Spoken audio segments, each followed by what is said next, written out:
And so from that point, I got off the phone. I got really sad because the emotion from my father's death, Right. the emotion being rejected, Yeah. and them telling me from the interview, you don't even know me. Mm-hmm. All my awards and accolades speak for themselves, but me not wanting to talk about my father, and they didn't know it was fresh. Yeah. Shut down the whole interview. So then I felt like, damn, I'm not even worth, what I thought I was. And so my wife was like, you need to give yourself a goal board and figure something out. She said, if Chick-fil-A wants you and you made it to that process and a lot of people didn't, there's something with you. And Yeah. so that night I sat in my office and I wrote a whole business plan for Rosako Soul Food Barbecue. What the hell's going on out here? Everybody, welcome back to another episode of Fueled by Spite. As always, I am your host, Dr. Taylor. This is my good friend, Rosako, and we're going to get into it. Rosako, we've known each other for, almost a decade, give or take. I think I was already living in Hearst at the time, so let's say maybe 8 years. And I get done at the end of the day, end of a work day. My wife, Tamika, she comes in. She's like, hey, you want to go grab a bite to eat somewhere? Yeah, it was about 8 years because we didn't have a kid yet. It was in November. I'll buy that. It was in November before Thanksgiving. Yep, because she was pregnant. That's right. I remember, And it was before the Thanksgiving meal. But no, so get this. It was, hey, let's go find a spot. And I don't know if I've ever told you this. This might be kind of funny. Let's go find a spot. Cool. Okay. We're relatively still new to Texas, 2 or 3 years in. Barbecue. Okay, sweet. But soul food and barbecue. I was like, I'm a white dude from Minnesota. 1, I'm not exactly sure what soul food is. 2, this is honestly, like, I don't know if I'm allowed to go in there. I wouldn't. I know that now. No, I know it now. It's crazy you say that because I had a customer come in one time and they were white. And they asked me a question. They said, what does soul food mean? And I looked at them and I said, do you really want to know? I said, are you just being facetious or do you really want to know what it means? And they were like, we really want to know. I said, are you ready? I said, soul food came from during slavery. When the slave master used to throw the slops, the pig intestines, the pig ears, the neck bones, all the stuff that people wouldn't eat, and give it to the slaves and expect them to have nourishment. And so the grandmas and the moms would take that slop and put all the love they had in it to make it taste good for their family. And so that love that you have for cooking, that love you have for your family, that love you have for community, they put them piece into that dish, and it was part of their soul. And so the soul food aspect really came from during the slavery time. And so my slogan was always from my heart to your soul. I always took a little bit of piece of me on what I did. And as I remember, that's how I remember in the restaurant industry, this thing called 100 Club, where you remember customers. You remember what they like, they drink, they drink tea. And so when y'all walked in, I remember I saw the couple, she was pregnant and she was hungry. And I said, y'all ordered some food. And it was like, oh my God, it's so good. And I said, the FYI, I'm serving breakfast the next day. Y'all came back and I did these brisket biscuits with gravy with the homemade hash browns. And your wife was like, oh my God. And I think she came back every day for that whole. Yeah, that was Thanksgiving weekend. Yes. Yeah. The whole weekend for breakfast. And to this day, she would always inbox saying, when you serving breakfast again? When you serving breakfast? And I never really did it because it was hard. I used to serve breakfast all day, but it was hard because I was serving so many food dishes and trying to do breakfast and trying to get the cutoff time to transition to the lunch and dinner. So I cut it off, but yeah, I remember that story. That's awesome. So I don't know if you picked up on it yet, obviously a restaurateur. And we absolutely remember the briskets and gravy. That's awesome that you remember the briskets and gravy. Briskets. So do me a favor, and I say this with all love in my heart. Give me your origin story, but don't make it last 20 minutes. My origin story of my childhood or my origin story of Texas? Yeah, a little column A, a little column B. Give me a smattering of what made Rosako and what got us to come back for breakfast the following day. So I'm originally from Gary, Indiana. Okay. So if anybody know Gary, that was like the murder capital for a long time. Oh, damn. For a long time, out of New Orleans. So Gary, medium income. And so my mother was a single parent, and she was struggling. She was struggling a lot. And at 14 years old, I would walk to this place called Little Caesars when it was corporate and they made everything from scratch. And I would walk in there every day and ask this man, could he hire me? Because I wanted pizza shop? Pizza shop. Okay. So he could help me. So I could help my mom. Got it. And so every day from school, I would walk in there. And for a whole year, this guy would tell me, no, you're too young. You're too young. And so every day I would walk in and I asked him, could he hire me? And he would tell me no. And so when I turned 15, I would still go up in there. And finally, he said, man, you've been so persistent of trying to get a job. We hire you. And they did hire me as a dishwasher. I worked my way up from dishwasher to cook to assistant manager and to GM when I was in college. Mm-hmm. But I worked for Little Caesars for a long time, and I learned the whole pizza thing, Midwest pizza. And so I did that, but I love cooking. Once I saw a recipe, once I saw how people reacted when you made something, it excited me. Yep. So all through college, I was manager of various restaurants, from Olive Garden to Chuck E. Cheese to just any place that served food. My wife was working on her doctorate, and I got recruited by Golden Corral. And I worked my way from Golden Corral, from front of house manager, kitchen manager, to GM, to operating partner, to the franchisee side. And I just, 2014 going to 15, my wife was in the bed, and she's a study of diseases, kinesia, what is it called? Anyway, she told me, she said, you might want to get out the buffet system because something's going to tear up the industry. Okay. And so I was like, we making good money. We don't have to know. And she was like, no, you might want to get out of it because something's going to tear up the whole restaurant industry, such and such. It's COVID. Mm-hmm. So 2014, 2015, I walked away. From Golden Corral, from the buffet, if you will. And took a year off, find myself what I wanted to do, because I've been in restaurants since I was 15. Yeah. And so some accounting friends of mine, lawyer friends, they approached me and said, hey, let's sign up for a Chick-fil-A. And I was like, nah, I don't want to do that. It's really, you don't own it. It's an operating partner. You keep a certain percentage. And so I listened to them, and finally I applied. All of us applied. It was like 5 of us. Chick-fil-A told all 4 of them no. And all 4 of them, but you said there were 5 of us. It was 5. And so they kept calling me and saying, hey, did Chick-fil-A tell you no? And I was like, I haven't got anything. And so back then, I got an email, and I posted it on my social media. I got an email saying, we want to move forward with you with the Chick-fil-A process, which was huge because Chick-fil-A only interviewed 80 people a year. How many applicants do you think they had? Thousands. So to be picked as one of the applicants to move forward was huge. Yeah. And so, because I remember doing, they said only 80 people a year. So 80 applicants, they try to go through the best of the best and pick them. And so they sent me we moved, and I called them, hey, y'all, guess what? Chick-fil-A said, we want to move on. It was like, what the hell? And so, all of a sudden you're a 5-star recruit, and you're getting a campus visit. So I was like, I had the multi-unit experience and dealing with food and multi-unit experience and budgets and all that stuff. Got it. GM, operating partner, it's the same.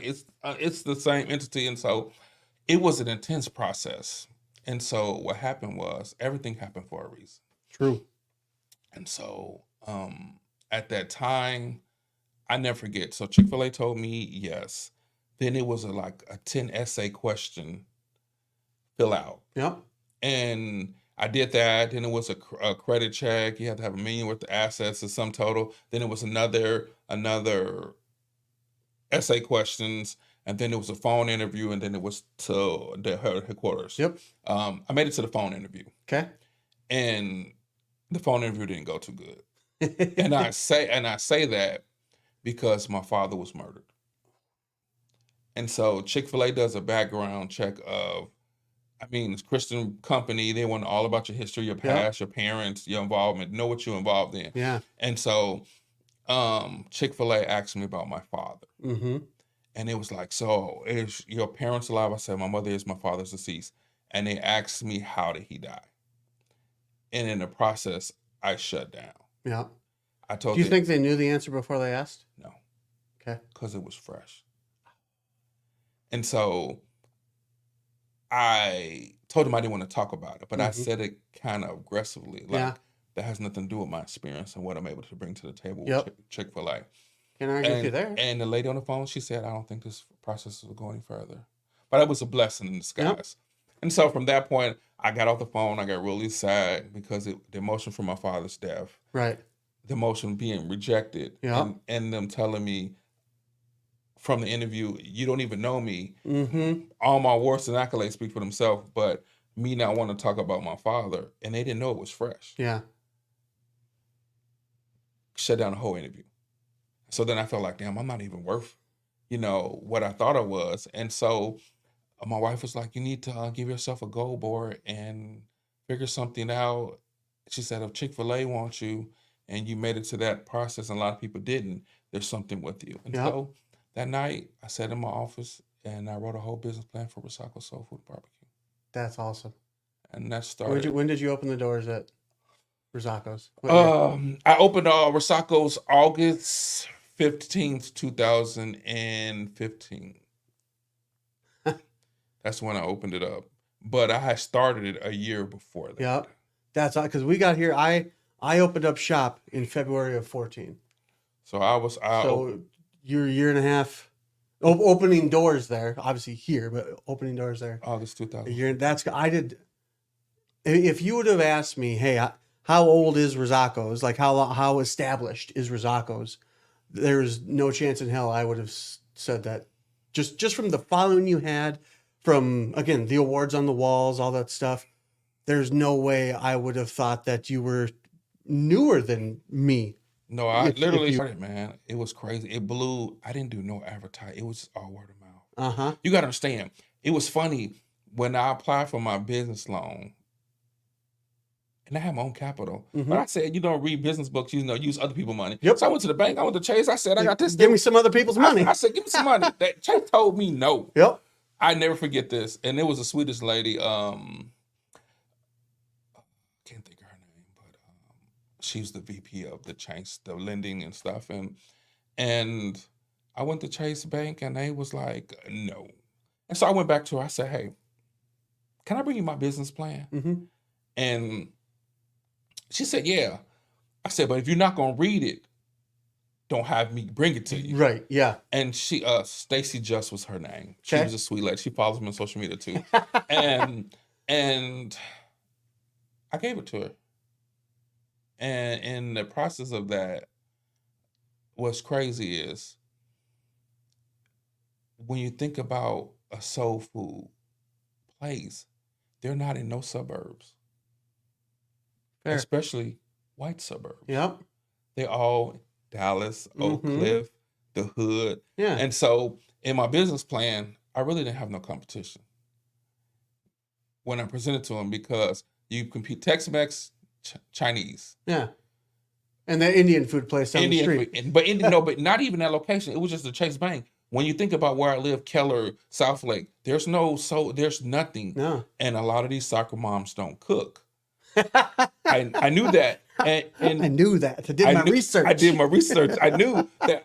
My kids play sports, and all of them always bring Chick-fil-A to bring all this fast food. And I said, if I opened up something that was real food, real mac and cheese, real things, I could put a niche in it because they don't. One thing I know, they would eat good food and sit down. People used to love coming to sit down in Rosako, but they're not driving to Oak Cliff and gonna sit there for no 2 hours. Fair. And go. Yeah. They might go and get some food and be out. But to sit in their own backyard and feel comfortable, Yeah. it's a different kind of environment. True. And so I made Rosako's feel like home. So it was crazy. And when I first opened up, 90% of my customers were Caucasian. Like Some of them didn't even know if they're allowed to walk in there. Yeah, they were. And that was the thing about it. It was so funny. And they would sit there and I'd be playing the old Motown music and all the music, you know, just old school music. And they be sitting there rocking. Yeah. And it's like, this is my era. This is my era music. And I'd be like, okay, I know y'all danced to it in Texas back then, but it was kind of, Bedford was pretty kind of woo, because there were no black kids go to LD Bell back in the day. So a lot of people in Bedford used to tell me the stories about there was no black kids. They always want to tell me a story. And I was like, wow. So 2 years down the line to be embraced by the city of Bedford, it was huge. I mean, and even when they got the park built, when I won a Sparkling Ice Cheers for Hero contest. What was that? Tell me about that. So Sparkling Ice had a contest. The first one, I was the first winner. Sparkling Ice. What is the sparkling? drink? Okay. So the Sparkling Ice. Yep. Drink that sell everywhere. Yeah. They had the Minnesotan in me went to like a hockey tournament. Like no, Sparkling Ice. So doesn't make any damn sense. So they had a contest and it's Cheers for Hero Award. Uh-huh. And they advertised somebody can nominate Cheers for Hero. And it was a customer that was a military. Diehard Trump nominated me for what I do for the homeless veterans and homeless people. And it was the most sincerest letter ever written, and 2 different worlds. Yeah. And they selected me. So out of 3,000 plus entries, I was one of them. And it was 2 other women, and they picked us, and then the community had to vote. So Cheers for Heroes put a lot of money into advertising, endorsing it, celebrities not talking about Cheers for Hero, and then they came into town. They did a whole video shoot about my life, what I've been through, why I do what I do, and for 1 month, people across the world voted for that story. So you can Google the story, and it'll pop up on Google because it's on Google. And out of Sparkling, I remember Sparkling's called me and they said, Mr. Bailey, out of 25,000 votes, you had 22. They said you were Wait, 22,000 or just 22? 22,000. Okay, good. 22,000. They said, Mr. Bailey, you were winning from day one. And I was like, wow. And so I ended up winning $10,000 from Sparkling Ice. And that was during COVID. And it was huge. And they dropped me Sparkling Ice that came. It was so huge. And they, did a whole thing. And it was nice. And they got my good friend Jermaine O'Neal to let me know I was the winner. So that's cool. So they contacted him, and he called me on a Zoom with all the Sparkling Ice and Jermaine, and he's like, "Hey, Rosako, I just want to let you know you are the national winner," and it was real cool. And I was excited. It was a nice experience. And then right after that, I won Discover 25,000 award. It was like back to back, and it was like the odds. It's like winning the lottery during COVID. This this was during in my head. COVID. This was. COVID adjacent, if you will, if not right in the middle of it. Yes, doors were shut and bills and stuff was backing up. And it was so serious. Like a lot of customers were bringing checks, buying gift cards just to keep my doors open. It meant a lot to me. It still means a lot to me. I'm going to go a little off script, and you're going to be okay with this. So, fueled by spite, right? So part of this whole thing is trying... I've never been one of those people who really... glommed onto or applied to, like, I want to be better than I was yesterday. That never motivated me to be better than myself.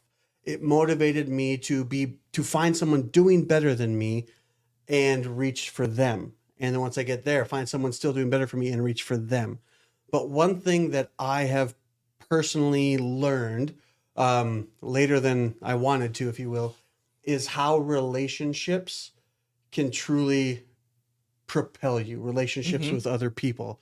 And in that same thing, whether it be from a chiropractic standpoint or from a restaurant standpoint or anything, if you focus on money, you'll never have enough. But if you focus on service, the money will come. And again, from the outside looking in, it seems like I don't know if I know anyone that personifies that better than what I've seen with you. Like you said, like I saw you win those awards. I saw you pop up on guys, the kitchen, something. Guy Fieri, Yes. Guys Grocery Games. Yes, exactly. Like, but from the outside looking, it didn't ever seem like you were hustling for that. It seemed like you were hustling to make good food and to make people happy, and then this good stuff just it's came. I learned a long time ago, and you understand, my undergrad was in business, Mm-hmm. but I've always been a people person, and yeah, you come out from the kitchen and sit with me while I ate lunch at your place. I learned a long time ago, if you do what you love, it would never be seem like work.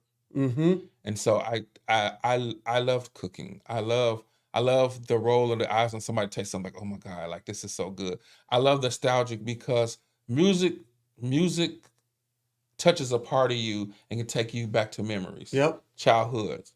So do food. Mm-hmm. And there's always a connection. I'm chill just hearing you say that. You're not no. With so much hate in the world and so much racial tension, things bring people together. Mm-hmm. Sports and food. Yeah. And gather around the table. And music, yeah. 100%. I mean, it's the whole thing with country music right now with Beyonce doing something. But technically, a lot of those food and sports really bring people together. Yep. They might not talk about me and say hi, but when they in the restaurant, I always made them feel like I like money. Everybody likes money, but I never did it. My wife really wanted me to do something I loved, and she wanted me to do something that I truly cared about. And seeing people smile, I mean, even helping my son always saw me help homeless people because I was once homeless as a kid. Yeah. So I know what it feel like. And so that point to helping people, it's been natural. I'm in so many organizations, do charity work. I mean, it's crazy, but that passion to really cook and give somebody something that's nostalgic and make them want to come back is what I really live for. So that sense of loving something so much that it didn't seem like work. And I put a lot of hours in the kitchen. And I didn't go to culinary school. Really? Really? I've never went to culinary school. It's so much that I don't know, but I'm... Not that you have to go to school to know how to do what you do, but what you do is so goddamn good. No, it's crazy. People always ask me. That was all trial and error? No, I'm going to tell you a story about the Guy Fieri show since his years. When I didn't apply to be on the Guy Fieri show because people couldn't apply to be on Guy's Grocery Games. Okay. I did, and I got a phone call because someone had been in my restaurant and a producer just saw my interaction with the customers, and he said, you were pretty funny. And so, but You'd be good on TV. Yes, and so... Oh, shit, and you can cook, too. And so, but Guy was like, he didn't go to culinary school, and I was competing against chefs. And so my argument with the producer was like, hey, it's a woman who's on TV. She's not a chef. I can't think of her name, but she has a TV show. It's a woman. She's all on Food Network, but she didn't go to culinary school. And when I said that, they was like, damn, you're right. But the thing about it was, I said, just give me opportunity. Yeah, I just want an opportunity. And, I didn't win, but I wasn't the first person voted. No, you weren't. And the thing about it, and I beat a dude who was a top chef in New York. So the crazy part is, I was real devastated about not making it to the final. And I never forget Guy Fieri put me to the side. He said, Rosako, it was never really about winning. It's good to win. The winning is making it to the show. Mm-hmm. And when he said that with me, that stuck. And he was like, Rosako, do you know how much it costs to advertise on the Food Network? He said, you're going to be reran. You have a multi-million-dollar commercial for your own business and brand. Nobody cares how that waffle turned out. Yes. Yeah, that was a funny episode. Oh, boy. I tried like 5 different dishes. I remember Guy Fieri off camera. He said, you're going to be the first contestant to be voted off. And now he said, just crack an egg and put it on the plate. But you're going to be the first contestant to be voted off. And so I did. I just did what I did. I called it, it was kind of biased to me because the contest was make the food spicy. Yeah. And that's what I did. But off camera, they were making fun of Mark because he was sweating so much from the food. He had to change his clothes. And I think that affected my grade because off camera they spit the other guy food out. Yeah. Because it was greasy and something. But you don't see that. But it was a great experience. And then, you know, I ended up doing a Food in Paradise show, and, you know, celebrities started coming to Bedford and visiting and ordering food, and, you know, it was a different atmosphere. But you know, like this I gave you the question for you. I think we just answered the first one, and then we just went off script. But that was awesome. But like I said, I got some surprises for you. I'm gonna give you a little rapid fire. Okay. And I want you to give me the first thing that comes to your mind here. So give me a person who you would trade places with for a day. LeBron. All right. What's your guilty? Oh, that's a good question. What's your guilty pleasure? Call of Duty. Call of Duty playing with my son, because my son gets like 20 and 30 kills. So all my old friends that play, they be want to play with my son because he's a gamer. That's awesome. Okay. And man, I bet you had a bunch of this. But try and give me the worst advice you've ever received. Treat a woman like a stamp, lick them, stick them, send them on their way. Oh my. That came from my dad. Oof. All right. Shit. That was the worst advice I could. Hey. How about this? What's the best compliment you've ever received? Recently, I went up to Rosako's, and people hadn't seen me in Rosako's in a long time. Mm-hmm. And this lady came in, and she saw me, and she started to cry. And I was like, what happened? But I went to her, I said, hey, how your dad doing? And she broke down even more. Mm-hmm. Because he had died. The compliment for me was, she said, Rosako, she went through her phone and she had all these pictures of me and her dad. Her dad used to have dementia, but and before he got it real bad, he used to drive the Rosakos, and I used to dance with him, and I used to play the music because he liked the Motown music. Yeah. And I used to sit with him. I used to call, and when he was ready to go, I used to make sure to help him in the car and everything. And so she sat there in the restaurant just crying. And she just told me what I did for her father meant so much to her. And I think that was like the greatest compliment, even though it was a little morbid. It was just, I always had a big heart. And I think just do people really see what I'm about versus the Maserati or the whatever, and people, you know, just see that I was really a genuine person and really care about people. And I think that was the biggest compliment I ever got. That's awesome. What do you think is an idea that most people get wrong? Customers are always right. People don't read the coupons. People don't really read the advertisement, and then they come in and think the world will revolve around them. And in the service industry, you try to make everybody happy, but if you didn't read something, if you come and the doors are closed because you came when it's late. No.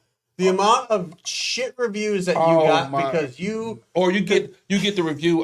That's why I'm really not a Yelp fan. Yep. But I had a lady come in and try to recruit me about electricity. And when I told her I already had a plan and was on contract, she said, well, if you're sure you don't want to do this, you lead a Yelper. I'm going to write a bad review if you don't consider. And she went and wrote a bad review. And that was the first you wouldn't buy electricity from her. Yes, because I wouldn't do her contract. And I was just like, wow, you didn't even eat in my restaurant. Is a fact. And so from there, I just, I love everybody, but that whoever invented customers are always right. Somebody need to go back and punch them in the neck, because that right there, boy. And for those of you who don't own a business, like that is not uncommon behavior, like just stupid shit like that. Yeah, people always like that. That's a bit extreme. Like if you don't buy electricity, I'm going to leave you. But stuff like that, it's not, man. It's not uncommon. You own a business, boy. Okay, so one more here. What's one question you wish I had asked you? Where do you see yourself 10 years from now? Rosako, where do you see yourself 10 years from now? 10 years, I hope to be retired. Nice. Financially secure. Mm-hmm. How would you accomplish that? It's really about your legacy. And I like that word. It's about what you leave for. I didn't do Rosako's for me. I did it for my kids. it's a difference. You start. I teach my kids entrepreneurship at a young age. Mm-hmm. Like my daughter already wanted to buy a freeze dry machine so she can sell her dry candies and stuff. And then we already got a guy who said he can put them in the vending machines. Yep. So once you learn the business aspect, like you can pay your kids $13,000 Yep. that the government can't tax, and they all have to do work for the business or create an entity. Teaching your legacy, which are your kids and your family, to carry your name over and do something. That's the biggest thing. And so teaching my kids entrepreneurship, teaching them that they don't have to work for nobody. The taxes are really not meant for people who work for someone else. Mm-hmm. Tax breaks is for really people who own and work for themselves and control their own. Ain't that the company. truth? And so you can write off so many things when you own your own business. Yep. And so that, in a sense, seeing myself where the name Rosako resonates. If I'm not here today, Mm-hmm.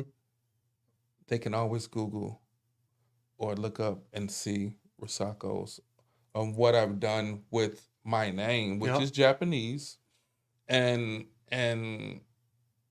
carry on that legacy, whatever it is. I mean, I named my company JSJB Incorporated, DBA Rosako's, but JSJB stands for Josiah, Shala, Jasmine, Bailey, my family, which is means a lot to me. So That's fantastic. that's 10 years. 10 years, I'd rather be sitting somewhere collecting some residual. Right? It's about residual income, and I learned one thing: becoming my own boss. When you make a decent amount of money, time doesn't mean anything to you. True. Because I can leave when I want to. I can go pick up my kids when I want to. Yes. I can go to their sport events when I want to and not have to worry about somebody telling me, you got to stay 2 more hours because we still got some Can't projects. clock out yet. I don't, and that's the most thing about being a business person is being able to make your decisions. Mm-hmm. Sometimes you have to sacrifice and put a lot of time in when you True. first start to build something like this. I remember the office you had before, and to see the grander spectrum of what you've done, equipment you brought in, representing teams and doing stuff. It all starts with a plan. Yep. And that plan is to see more, or even if you take Aspire, kind of somebody buys it and I want my own Aspire, it's a dream you have, but to fulfill it and see it, and they can't take away if you Google Aspire chiropractic. True. It's always going to be there. Even if you close down, it's always going to be there. So at the end of the day, wherever I take Rosako's or whatever I take, that entity is always going to be there because it's my name. It's part of me. So how do people find you? How do people find Rosako? Oh man, I'm Googleable. Do you want people to find you? I mean, you can find me. I tell people I'm Googleable. You can find me on Googleable. Noob for Life, NUPE, the number 4, LYFE for life, Noob for Life on Instagram. You can Google me on Rosako's Restaurant on Instagram. You can Google me. I have culinary compass consulting. So I've been working with different people who have businesses. Yep. And success comes from failure. True. So I've learned a lot over the 30 years. So a lot of people have come to me and said, hey, man, what's such and such? And I was like, hey, one day I was joking with a lady. She came and for an hour and talked to me about restaurants and all this stuff and how to do. And I was like, man, I should charge $250. And she cut out a check and handed me $250 just to talk to me. And I was like, dude, I should consult. And so people start calling me, hey, can you come in and look at our kitchen and revamp and all that stuff? And then I start doing that. What you tell people the who, you tell people the what, the how, don't cost you. So I end up doing that. And so I started consulting and doing that on the side. And,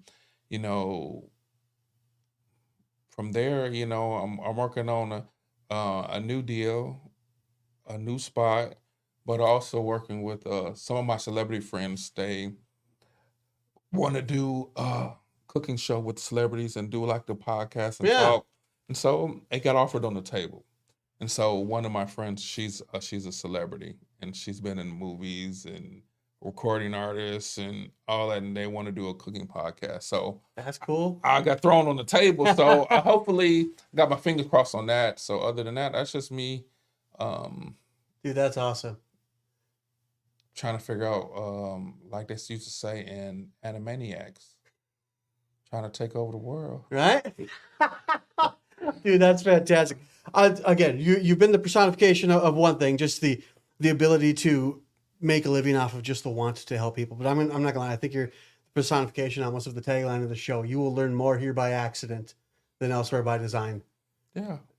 That's awesome, I appreciate you calling me to do this. Right? I just want to tell you on TV, I do send a lot of people to your business and refer you. I appreciate But I that. also, over the years, appreciate your help and your donations.